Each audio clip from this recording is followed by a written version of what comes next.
En un lugar olvidado por la naturaleza, existe una ciudad llamada Fitville, construida enteramente de concreto y plástico. Nadie sabe con certeza por qué la ciudad se construyó de esta manera, pero lo cierto es que no hay ni un solo árbol, arbusto o jardín que adorne sus calles. Todo es artificial, y, como consecuencia, el aire es tan malo que, en lugar de la frescura de un árbol o la fragancia de una flor, lo único que se respira es un aire contaminado que solo empeora con el tiempo. Un astuto empresario llamado O'Hare vio en este vacío una oportunidad. Así, decidió purificar y embotellar el oxígeno, vendiéndolo en garrafones a los habitantes de la ciudad. Su negocio lo hizo millonario y lo convirtió en el hombre más poderoso de Fitville. Curiosamente, la gente, lejos de cuestionar su realidad, aceptó este estilo de vida. Compraban sus garrafones con gusto, disfrutando de una ciudad plástica que les proporcionaba entretenimiento, aunque estuviera inundada de contaminación. Nadie parecía recordar cómo era el mundo antes de que desapareciera la naturaleza. Esta historia comienza aquí, pero su mensaje va mucho más allá. Dale click a me gusta, suscríbete al canal y acompáñanos en este viaje que no solo busca contar una historia, sino despertar conciencia. En medio de esta sociedad deshumanizada vive Ted, un joven que, al igual que muchos, está atrapado en la rutina. Su corazón late por Audrey, una chica que, aunque lo considera su amigo, está distante y parece vivir en su propio mundo. Un día, Audrey le muestra a Ted un mural que pintó, donde retrata los árboles tal como eran antes de que desaparecieran. Su mayor deseo es ver un árbol real, sentir su presencia, e incluso le confiesa a Ted que se casaría con la persona que le trajera uno. Este comentario, tan sencillo como profundo, prende una chispa en Ted.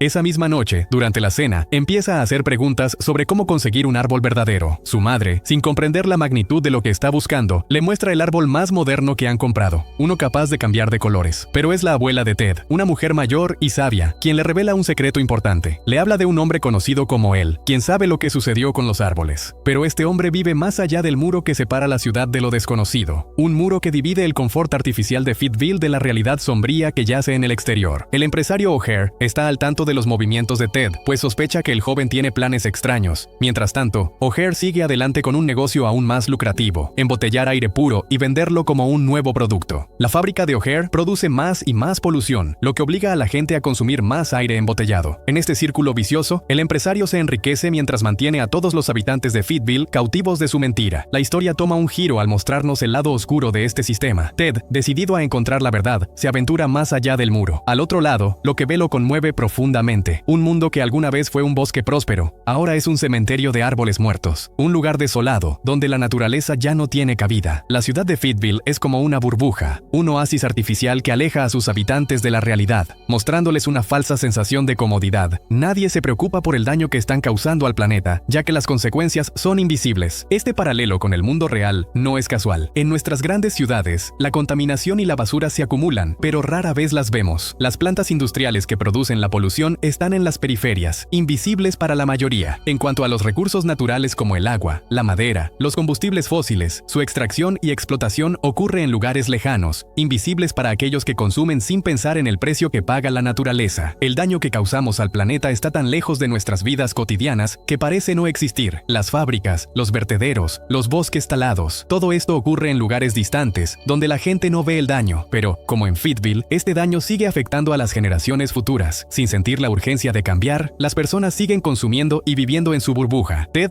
a pesar de las advertencias, sigue su camino. A medida que avanza, se da cuenta de que lo que está buscando no es solo un árbol, es la conexión con algo real, algo auténtico que, aunque desapareció hace mucho tiempo, todavía tiene el poder de cambiarlo todo. En su recorrido, se encuentra con una casa sucia y abandonada. Cuando toca la puerta, es capturado por un brazo robótico, y el dueño de la casa, un hombre que nunca muestra su rostro, lo expulsa de inmediato. Pero al final, se da cuenta de que Ted solo busca respuestas, y lo escucha con más atención. Ted quiere saber qué ocurrió con los árboles, con el mundo que alguna vez fue verde, vibrante y lleno de vida. Esta es una historia de conciencia y cambio, que nos invita a reflexionar sobre las decisiones que tomamos como sociedad y el impacto que tienen en el mundo que nos rodea. Nos desafía a cuestionar la burbuja en la que vivimos, a reconocer las consecuencias de nuestra comodidad y a luchar por un futuro más verde, más real y más justo. El misterioso hombre se detiene, su rostro cambia, reflejando tristeza y arrepentimiento. Con voz temblorosa, murmura: «Los árboles ya no están, y todo es mi culpa». Pero antes de conocer la historia que oculta, es esencial entender que el nombre de este hombre, aunque se menciona, no es realmente el suyo. En su lugar, su apodo lo define, porque lo que realmente importa no es quién fue, sino qué dejó atrás, una huella imborrable, forjada por sus propias decisiones. Su nombre ya no tiene relevancia, su identidad se ha disuelto en el caos que provocó. Lo que fue una vez un sueño, se transformó en una tragedia. Hace mucho, este hombre inventó algo que cambiaría el curso de todo. En sus primeros días, solo era una una visión en su mente, un sueño por alcanzar. Decidido a hacerlo realidad, dejó su hogar a pesar de las burlas de su familia y las dudas de todos los que lo rodeaban. Nadie creía en él, pero su determinación era más fuerte que las críticas. Así comenzó su búsqueda, viajando de un lugar a otro, buscando el material perfecto para su invento, al que llamó FIT. Después de muchos fracasos, encontró un lugar que parecía sacado de un sueño, una pradera llena de árboles peludos, conocidos como los árboles de trúfula, rodeados de osos, aves que hacían del aire su hogar y ríos llenos de peces. Era el paraíso. Decidió que estos árboles serían la clave para su invento, y sin pensarlo dos veces, sacó sus herramientas y comenzó a talar. Sin embargo, los habitantes del bosque no tardaron en oponerse. Fue casi como un crimen lo que hizo, pero lo que no sabía era que, al cortar ese árbol, despertó algo mucho más antiguo que el tiempo mismo, el guardián del bosque. El Lorax, una criatura naranja que representaba el alma del bosque, apareció. Con su llegada, los animales realizaron un ritual solemne, como si estuvieran enterrando un ser querido. Tras este acto, el Lorax se presentó ante el hombre, y con voz firme, le ordenó abandonar el bosque. Pero él se negó, decidido a talar más árboles para lograr su sueño. Entonces, el Lorax lanzó una advertencia: si no te vas antes de que el sol se ponga, todas las fuerzas de la naturaleza te maldecirán por el resto de tu vida. En ese momento, la amenaza parecía algo místico, casi mágico, un castigo que se desataría como un hechizo sobre él. Pero lo cierto es que la amenaza sería cumplida, aunque de una manera que ni él podría imaginar. A pesar de la advertencia, el hombre desoyó al Lorax y continuó con su plan. En ese instante, el hombre hace una pausa, mirando a Ted, y le dice: si quieres saber cómo termina esta historia, tendrás que esperar hasta mañana. Así que Ted regresa a su casa, lleno de curiosidad. Esa noche, no puede dejar de pensar en el árbol y en Audrey, la chica a la que espera regalar un árbol a cambio de un beso. Al día siguiente, la abuela de Ted lo cubre para que pueda volver a continuar con la historia. El joven sale decidido en su moto, pero al llegar a su destino, se ve rodeado por los guardias de O'Hare. El hombre de negocios se acerca, con aire amenazante, y le deja claro que sabe lo que está haciendo. Está al tanto de todo, pues es dueño de cámaras de seguridad por toda la ciudad. O'Hare, preocupado por la amenaza que representa la plantación de un árbol, le exige a Ted que se aleje de todo esto, pues sus negocios se verían afectados si los árboles volvían a crecer. El diálogo de O'Hare refleja perfectamente las tácticas agresivas de algunas grandes corporaciones que utilizan amenazas y acosos para proteger su poder. Son capaces de destruir lo que sea necesario para mantener su monopolio, sin importar el daño al mundo o a las personas. Tal es el caso de Robert Bilott, el abogado que luchó contra DuPont por la contaminación del agua, o el caso de Homero Gómez González, un activista que defendía las mariposas monarca y perdió la vida en su lucha contra los intereses económicos de la tala ilegal. A pesar de las amenazas, Ted regresa con el hombre una vez más. Ahora, el Lorax sabe que el chico está actuando por amor. Tras algunas palabras sobre las relaciones y los sacrificios, la historia sigue. Después de mucho trabajo, el hombre finalmente termina su invento. Exhausto, se acuesta a descansar, pero cuando las luces se apagan, el Lorax y los animales del bosque entran sigilosamente en su habitación y lo lanzan al río. La intención era darle una lección, asustarlo, pero todo se sale de control. El hombre acaba a punto de caer por una cascada, y su vida pende de un hilo. Afortunadamente, el Lorax logra salvarlo, mostrándole lo que realmente importa. Todo el bosque depende de estos árboles, le recuerda. En ese momento, el hombre finalmente entiende el impacto de sus acciones. No era un mal ser, simplemente era un hombre ambicioso que no había considerado las consecuencias. Al final, su promesa es clara: nunca más talará un solo árbol. Aunque su motivación era el dinero, ahora comienza a entender que la naturaleza es algo más valioso que cualquier sueño material. Y es que, como se demuestra en la historia, la ambición sin conciencia puede llevar a la destrucción, pero también tiene el poder de transformar a quien se atreve a cambiar. Al día siguiente, él una vez le revela a Lorax que tomará un riesgo y llevará su producto a la ciudad más cercana. Aunque Lorax, con sus dudas, considera que es una idea absurda, él una vez, con una mezcla de entusiasmo y determinación, le muestra los cientos de posibles usos del FIT. Puede ser un traje de baño, un trapo para limpiar o un paño superabsorbente, entre otros. Con estas ideas en mente, decide viajar a la ciudad, convencido de que allí encontrará éxito. Pero el primer día de ventas es un fracaso rotundo. Lo mismo ocurre el segundo, el tercero y hasta el cuarto día. La decepción lo invade. Después de tanto esfuerzo y tanta frustración, se rinde y, casi sin esperanza, lanza el FIT al viento. Para su sorpresa, el producto termina en la cabeza de una joven popular, lo que llama la atención de todos los ciudadanos. La curiosidad se apodera de ellos, y al ver el impacto que el FIT tiene en la chica, se obsesionan con él. Pronto, cientos de personas acuden a su casa en medio del bosque, ansiosos por conseguir el producto. Los ciudadanos, ávidos de gastar su dinero, repiten el eslogan del FIT, y al verlos tan felices con billetes en las manos, los ojos de una vez comienzan a brillar. El dinero parece haberlo cambiado. Antes, su sueño era convivir en armonía con el bosque y sus criaturas, pero ahora, con el oro brillando ante sus ojos, todo parece tener un nuevo propósito. Decide llamar a su familia, y les dice que vengan, porque, según él, la riqueza está al alcance de todos. Sin embargo, a Lorax no le gusta nada esta idea. Sabe que, para producir más productos, más árboles tendrán que ser talados. La codicia comienza a nublar el juicio de una vez, quien sigue adelante con sus planes sin tener en cuenta las consecuencias. A medida que la historia avanza, el antagonista, el temido O'Hare, comienza a hacer actos cada vez más macabros para amenazar y detener a Ted, el joven protagonista. Vandaliza el mural que Audrey había pintado y bloquea la salida de la ciudad. A pesar de estas amenazas, Ted, con valentía, logra encontrar la manera de escapar y seguir luchando por lo que es correcto. La presión de O'Hare se incrementa, pero la determinación de Ted también lo hace. Mientras tanto, la familia de Luna Bess llega al bosque, pero no tienen el menor respeto por el entorno natural. Su casa rodante destroza los árboles cercanos y los hermanos de Luna Bess se divierten usando a un pequeño oso como pelota, sin importarles el sufrimiento que causan. Lo peor de todo es que los padres de Luna Bess, al ver el éxito que ha alcanzado, lo felicitan y le dicen que siempre creyeron en él, una afirmación que es totalmente falsa. El Luna Bess asigna roles a todos los miembros de su familia, y la producción comienza a gran escala. Al principio, intenta respetar el trato con Lorax, tomando solo unos pocos mechones de las copas de los árboles, con la intención de hacer sus productos de manera sustentable. Cree que está usando los recursos de forma responsable, sin comprometer el futuro. Este es el equilibrio que buscaba, el uso racional de los recursos naturales, asegurando que las necesidades presentes no comprometan a las futuras generaciones. Sin embargo, la madre de Una Vez, con una mentalidad orientada solo hacia la ganancia, le hace ver que a ese ritmo no producirán lo suficiente, y que vinieron al bosque con el único fin de hacerse ricos rápidamente. La presión para obtener más dinero es inminente. Así, el Una Vez cede a la tentación, convencido de que no está haciendo nada malo. Piensa que solo talando un par de árboles no está perjudicando al ecosistema. Pero pronto, sus hermanos comienzan a talar más árboles de los que habían acordado, y la conciencia de Una Vez se empieza a torturar. Es como si la presión de su familia, el deseo de ganar más dinero y la necesidad de satisfacer las expectativas ajenas fueran más fuertes que su compromiso con el bosque y sus valores. Este sacrificio de los valores a cambio de las expectativas de su familia refleja una realidad en el mundo corporativo. En las grandes empresas, los empleados y directivos enfrentan la presión de los inversionistas que exigen rendimientos constantes, y esto puede llevar a decisiones que priorizan las ganancias por encima de la ética, la responsabilidad social y el cuidado del medio ambiente. Los trabajadores, al igual que el Una Vez, terminan anteponiendo los beneficios inmediatos sin pensar en las consecuencias a largo plazo. La responsabilidad por estas decisiones se diluye entre la cadena de mando y la culpa individual se desvanece. El Una Vez, tratando de justificarse, dice que solo está aprovechando una oportunidad. Se convence de que no está haciendo nada malo porque, según él, la ley de la naturaleza dicta que los más aptos son los que sobreviven. Al final, comienza una producción masiva, lo que lo convierte, junto a su familia, en una familia extremadamente rica. Él, Una Vez, no deja de venderse, pero este éxito tiene un alto costo. Los ríos que antes eran hogar de los peces se contaminan, los árboles del bosque desaparecen y fábricas se levantan sobre los verdes campos que una vez fueron. Lo que antes era un paraíso natural se convierte en un infierno de humo y contaminación. El Una Vez, ahora multimillonario, ve cómo su aspecto y su estilo de vida cambian. Su hogar, que antes era un refugio simple en medio de la naturaleza, se ha convertido en una mansión ostentosa. La opulencia lo consume, y mientras observa su nueva vida de riquezas, parece no darse cuenta de que lo ha perdido todo. En su búsqueda de más y más, destruyó el entorno que le dio vida, y su codicia ha apagado la belleza del lugar que alguna vez fue su hogar. La lección final es clara. La ambición desenfrenada, aunque gratificante en un principio, puede llevar a la destrucción total de todo lo que se valoraba. Mientras el empresario planea su siguiente movimiento, confiado en su éxito y en su habilidad para conquistar más, el Lorax aparece repentinamente, desafiándolo con una pregunta profunda. Con voz cansada, le cuestiona si ya está satisfecho con lo que ha logrado, o si aún necesita más, como si las riquezas acumuladas fueran un vacío interminable. El empresario, momentáneamente conmovido, experimenta un cargo de conciencia, como una sombra que lo alcanza. En ese momento, una chispa de duda se enciende en su interior. Inicia una discusión con el Lorax, burlándose de la advertencia que había recibido sobre la destrucción inminente, un futuro sin árboles ni vida, sin darse cuenta de lo que realmente estaba por suceder. Grita con furia, asegurando que nada lo detendrá. Pero justo después de gritar esas palabras, ambos observan a lo lejos una escena devastadora. El último árbol del bosque cae, talado por las manos de aquellos que solo buscan ganancias. La escena es triste y dramática, un reflejo palpable de lo que el empresario ha hecho. Se detiene por un momento, mirando su legado, sintiendo el peso de las decisiones que lo llevaron hasta aquí. Un profundo vacío se abre dentro de él cuando se da cuenta de que el bosque, que alguna vez lo acogió y lo protegió, ya no existe. En su lugar hay un paisaje desolado y árido. Los árboles, su fuente de vida, han desaparecido, y el aire, antes fresco y limpio, se ha vuelto irrespirable. En su desesperación, un joven, aprovechando esta oportunidad, purifica el aire, lo envasa y lo vende, con la esperanza de hacerse millonario, y lo consigue. Sin embargo, la producción se detiene, pues ya no queda más materia prima que cortar. La familia del empresario, que antes lo veía como un líder, cambia de postura. Al final, lo ven solo como una herramienta para su propio beneficio. En un acto cruel, le dicen que ha fracasado y lo abandonan. Los animales del bosque también se ven obligados a irse, buscando nuevos lugares donde vivir, lejos de un bosque que ya no existe. El Lorax, al ver la devastación causada, se eleva al cielo, regresando a su origen, dejando al empresario completamente solo. La maldición que el Lorax le había advertido, finalmente, cae sobre él. Y no es una maldición mágica ni sobrenatural, sino una psicológica, una carga profunda de vergüenza y arrepentimiento. Su incapacidad para enfrentar la verdad de sus acciones lo lleva a un aislamiento doloroso. Esa maldición, aunque invisible y silenciosa en su momento, se convierte en una reflexión constante. El empresario se da cuenta de que la búsqueda de riqueza y éxito no solo lo ha destruido a él, sino a todo lo que alguna vez valoró. Es una lección amarga, que las consecuencias de nuestras decisiones a menudo no se ven de inmediato, pero cuando aparecen, son implacables. La advertencia del Lorax, a menos que antes le parecía un simple aviso, ahora tiene un nuevo significado. Ya no es una amenaza vacía, es una verdad irrefutable. Es aquí donde el joven Ted entra en escena. Con el mismo símbolo de esperanza que una vez fue la semilla de trúfula, Ted representa el cambio que el empresario nunca tuvo la capacidad de visualizar. El empresario, reconociendo que la única forma de cambiar el destino es actuar, le entrega a Ted la última semilla, el último vestigio de esperanza, el último esfuerzo por salvar lo que queda. Ted, dudando de que realmente pueda hacer la diferencia, recibe el desafío con la firmeza de quien sabe que, aunque la semilla parezca pequeña, su potencial es infinito. La lucha de Ted por salvar la semilla es épica. Desde el momento en que la ciudad entera se entera de su posesión, las fuerzas del imperio del dinero, personificadas en los matones de O'Hare, intentan destruirla. Ted y su familia, sin embargo, están dispuestos a arriesgarlo todo por el futuro. La persecución a través de la ciudad se convierte en una batalla entre lo que representa la destrucción y lo que puede ser la regeneración. La abuela, con un valor inesperado, incluso se sube a la moto de Ted para proteger la semilla. Finalmente, el conflicto llega al clímax cuando Ted y su abuela logran plantar la semilla en un acto simbólico en medio de la ciudad. Sin embargo, O'Hare intenta manipular a la población, asegurando que los árboles son un estorbo, una fuente de suciedad. En este momento, Ted utiliza la retroexcavadora para derribar los muros que separan a los ciudadanos de la realidad del mundo exterior. La verdad se revela ante sus ojos. Los ciudadanos, enfrentados a la realidad, ya no pueden ignorar el daño causado. Este momento de ruptura les permite ver la magnitud de la destrucción y por fin aceptan que el cambio es necesario. Las personas, ahora conscientes, permiten a Ted plantar la semilla, dándole la oportunidad de crecer. Los eventos climáticos extremos, las inundaciones, los incendios y la contaminación se convierten en señales inevitables del cambio que debe suceder. En un momento de reflexión colectiva, las personas se sienten responsables y toman acción para corregir sus errores. Con el nacimiento de los primeros árboles, la semilla se convierte en un símbolo de esperanza, y Ted, ahora un líder en su comunidad, ve cómo su acción, aunque pequeña en su inicio, se convierte en algo mucho más grande. El empresario, desde su casa, observa este cambio, y por primera vez, una sonrisa sincera aparece en su rostro. La maldición que había llevado por tanto tiempo se disuelve, la luz del Lorax brilla nuevamente, y él regresa al mundo, reconociendo que, aunque el daño fue grande, el trabajo de enmendarlo ahora está en marcha. El abrazo simbólico entre el empresario y el Lorax, al final, refleja la reconciliación entre el pasado y el futuro, entre el arrepentimiento y la acción. La lección profunda que nos deja esta historia es innegable. El mundo no cambiará solo con palabras ni con promesas vacías. El verdadero cambio comienza cuando alguien decide dar el primer paso, por más pequeño que parezca. Esa acción, aunque modesta, tiene el poder de sembrar el futuro, como una semilla que, con el tiempo, crece y transforma todo a su alrededor. Las decisiones que tomamos hoy, aunque puedan parecer insignificantes, tienen un impacto mucho más grande del que imaginamos. Pueden ser la chispa que encienda una revolución personal, comunitaria o incluso global. Recuerda que el cambio está en tus manos. En cada acción que tomas, por mínima que sea, el futuro que construimos es el reflejo de esas pequeñas decisiones, y el poder de transformar nuestras vidas y el mundo está en la responsabilidad que asumimos. Como decía un antiguo proverbio de una tribu americana, solo cuando el último árbol esté seco, el último río envenenado y el último pez muerto, entenderemos que el dinero no se come. Este sabio dicho nos recuerda que no todo en la vida se puede comprar ni reemplazar, pero el legado que dejamos, la huella que sembramos con nuestras acciones, es lo que realmente importa. Así que te invito a reflexionar. ¿Qué acciones estás tomando hoy para construir el cambio que deseas ver en el mañana? No subestimes el poder de tus decisiones. Y si este mensaje te ha tocado, te animo a darle un me gusta, suscribirte a nuestro canal y compartir esta reflexión con todos aquellos que necesiten recordar que el cambio comienza con nosotros. Que Dios te bendiga y te inspire a tomar acción. Nos vemos en el próximo video.